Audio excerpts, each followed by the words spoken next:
안녕하세요, 여러분. 오늘 전해드릴 사연은 대구에 사시는 69세 이정수 할아버지의 이야기입니다. 이 사연을 처음 받았을 때 정말 놀라지 않을 수 없었는데요. 평생 성실하게 살아온 할아버지가 가족을 믿고 보증을 서줬다가 하루아침에 모든 것을 잃게 되는 충격적인 내용입니다. 하지만 이야기 끝에는 여러분이 상상도 못할 놀라운 반전이 기다리고 있으니까요. 끝까지 집중해서 들어보시길 바랍니다. 이정수 할아버지는 젊은 시절부터 정말 모범적으로 살아오신 분이었습니다.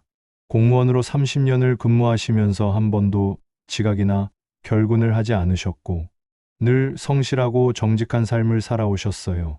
할머니와 함께 이남 일녀를 키우셨는데 아이들 교육에 정말 열심이셨다고 합니다. 큰아들 민수는 의사가 되었고 둘째 딸 수진이는 변호사, 막내 아들 준호는 사업을 하고 있었어요. 할아버지는 이런 자녀들이 정말 자랑스러우셨고 평생 자식들을 위해 헌신하며 사셨습니다. 할아버지는 퇴직 후에도 검소하게 생활하시면서 돈을 모으셨어요. 퇴직금과 연금, 그리고 평생 모은 저축으로 대구 시내에 작은 아파트 2채를 소유하고 계셨습니다. 시세로 따지면 대략 8억 원 정도 되는 재산이었죠. 할아버지는 늘 내가 죽으면 아이들한테 부담 안 되게 하자는 마음으로 꾸준히 재산을 관리하셨어요. 문제는 2년 전에 시작되었습니다. 막내 아들 준호가 할아버지를 찾아와서 사업 자금이 필요하다고 말했어요. 아버지, 제가 새로운 사업을 시작하려고 하는데 은행에서 대출을 받으려면 보증인이 필요해요.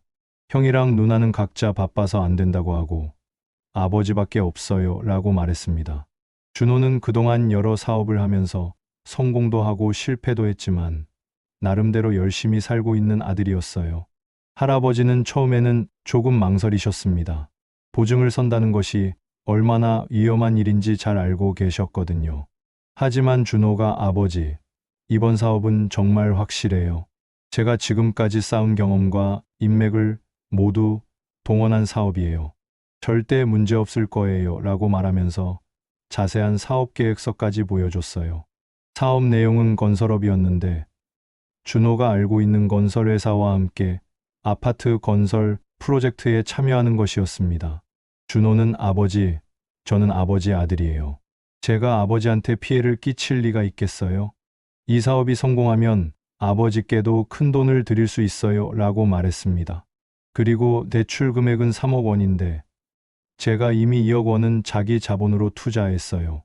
나머지 3억 원만 대출받으면 되는 거예요 라고 설명했어요. 할아버지는 며칠 동안 고민하셨습니다. 큰아들 민수와 둘째 딸 수진이에게도 상의해봤는데 민수는 아버지, 보증은 정말 위험해요. 의사로서 많은 사람들이 보증 때문에 망하는 걸 봤어요 라고 말했고 수진이도 아버지, 변호사로서 말씀드리는데 보증은 절대 서면 안 돼요. 아무리 가족이라도 말이에요 라고 반대했습니다. 하지만 준호는 계속해서 할아버지를 설득했어요. 형이랑 누나는 자기들 일에만 바쁘니까 그런 거예요. 저는 진짜 확신이 있어서 하는 건데 가족도 믿어주지 않으면 누가 믿어줘요? 라고 말하면서 눈물까지 글썽였습니다. 그리고 아버지, 제가 만약 이 사업에 실패하면 평생 아버지께 죄송해서 얼굴도 못 들고 살겠어요. 그런데 성공하면 아버지께 정말 좋은 노후를 보내드릴 수 있어요 라고 했어요. 결국 할아버지는 마음이 약해져서 보증을 서주기로 결정하셨습니다. 준호가 너무 간절해하는 모습을 보니까 차마 거절할 수가 없었던 거죠. 그리고 준호가 그동안 사업을 하면서 큰 문제 없이 잘해왔기 때문에 이번에도 괜찮을 거라고 생각하셨어요. 할아버지는 은행에 가서 3억 원 대출의 연대 보증인이 되어주셨습니다. 준호는 정말 기뻐하면서 아버지, 정말 감사해요. 이 은혜는 평생 잊지 않겠어요 라고 말했어요. 그리고 6개월 후에는 사업이 성공해서 대출도 다 갚고 아버지께 용돈도 드릴 수 있을 거예요 라고 약속했습니다. 처음 몇 달 동안은 별 문제가 없었어요. 준호는 할아버지께 정기적으로 사업 진행 상황을 보고했고 사업이 계획대로 잘 진행되고 있다고 말했습니다. 할아버지는 아들을 믿고 안심하고 계셨어요. 하지만 6개월이 지나도 대출이 상환되지 않았습니다. 준호는 아버지, 조금만 더 기다려주세요. 건설 프로젝트가 생각보다 오래 걸리고 있어요. 하지만 분명히 성공할 거예요 라고 말했어요. 할아버지는 건설업이 원래 시간이 오래 걸리는 사업이라고 생각하셔서 이해해 주셨습니다. 그런데 1년이 지나도 상황은 나아지지 않았어요. 오히려 준호는 할아버지를 만나는 횟수가 줄어들기 시작했습니다. 전화를 해도 바쁘다고 하면서 제대로 통화하지 않았어요. 할아버지는 점점 불안해지기 시작했습니다. 그러던 어느 날, 은행에서 할아버지에게 연락이 왔어요. 대출 상환이 3개월째 연체되고 있습니다. 연대보증인이시니까 상환 계획을 세워주셔야 합니다 라고 말했습니다. 할아버지는 깜짝 놀라서 준호에게 전화를 걸었지만 받지 않았어요. 할아버지는 직접 준호의 사무실로 찾아갔습니다. 그런데 사무실 문에는 임대 딱지가 붙어 있었어요. 건물관리사무소에 물어보니 3개월 전에 이사 나갔다고 말했습니다. 할아버지는 준호의 집으로 갔지만 그곳도 비어 있었어요. 할아버지는 큰아들 민수에게 연락해서 상황을 설명했습니다. 민수는 아버지, 제가 준호를 찾아보겠어요 라고 말했지만 며칠이 지나도 준호를 찾을 수 없었어요. 둘째 딸 수진이도 변호사 인맥을 동원해서 찾아봤지만 소용없었습니다. 결국 은행에서는 할아버지에게 3억 원을 즉시 상환하라고 요구했어요. 할아버지는 평생 모은 돈을 모두 털어서 2억 원을 상환했지만 나머지 1억 원이 부족했습니다. 은행은 할아버지 소유의 아파트의 강제 집행을 신청했어요. 할아버지는 어쩔 수 없이 아파트 한 채를 매각해서 나머지 대출금을 갚아야 했습니다. 그런데 금매로 내놓다 보니까 시세보다 훨씬 싼 값에 팔 수밖에 없었어요. 결국 할아버지는 평생 모은 재산의 대부분을 잃게 되었습니다. 더 큰 충격은 그 다음에 있었어요. 할아버지가 준호의 사업에 대해 자세히 알아보니까 처음부터 사기였다는 사실을 알게 된 거예요. 준호가 말했던 건설 프로젝트는 실제로 존재하지 않았고 사업 계획서도 모두 가짜였습니다. 준호는 할아버지로부터 받은 보증으로 3억 원을 대출받아서 그 돈을 다른 용도로 사용한 거였어요. 할아버지는 이 사실을 알고 나서 정말 절망했습니다.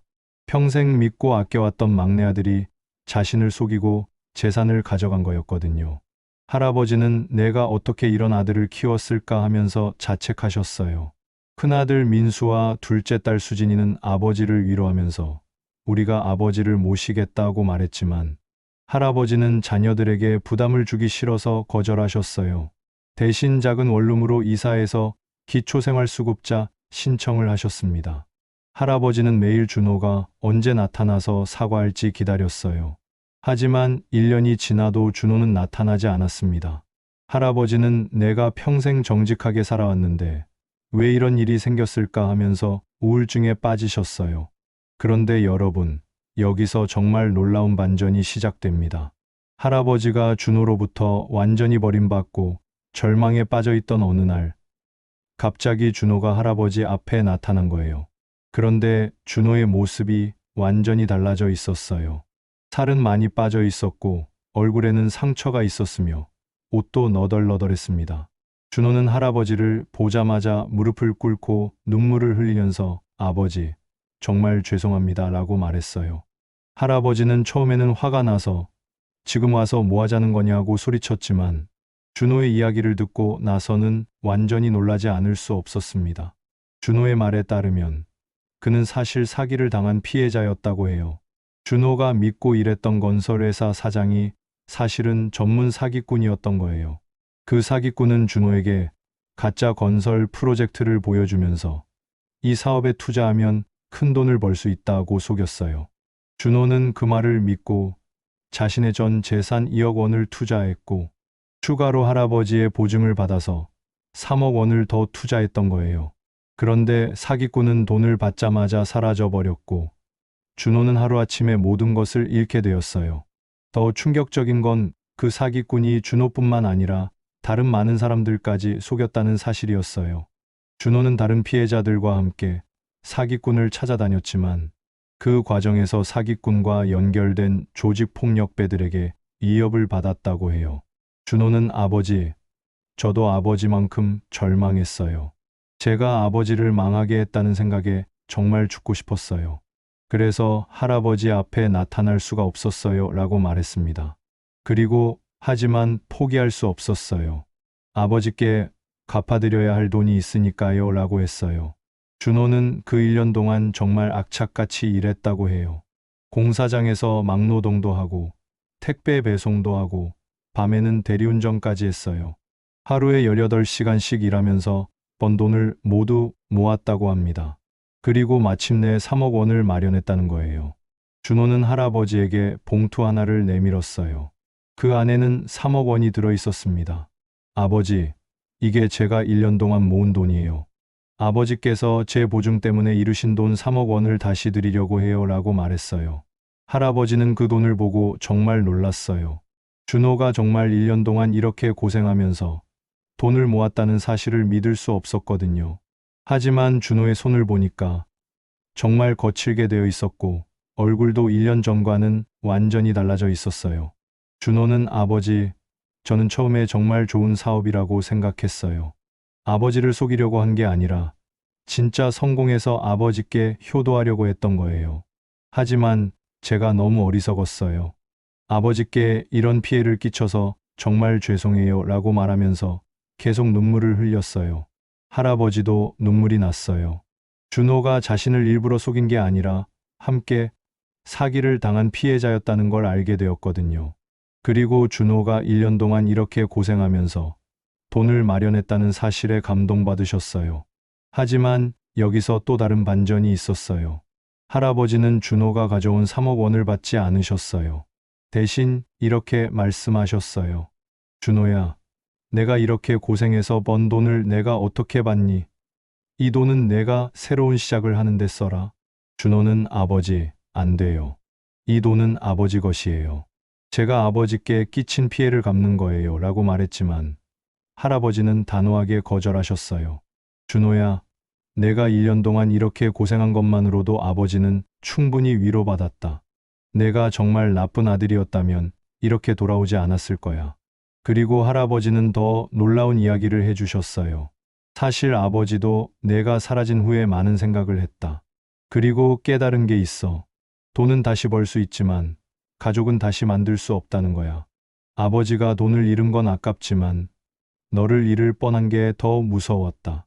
할아버지는 계속해서 말씀하셨어요. 준호야, 아버지는 이제 70이 다 되어 간다.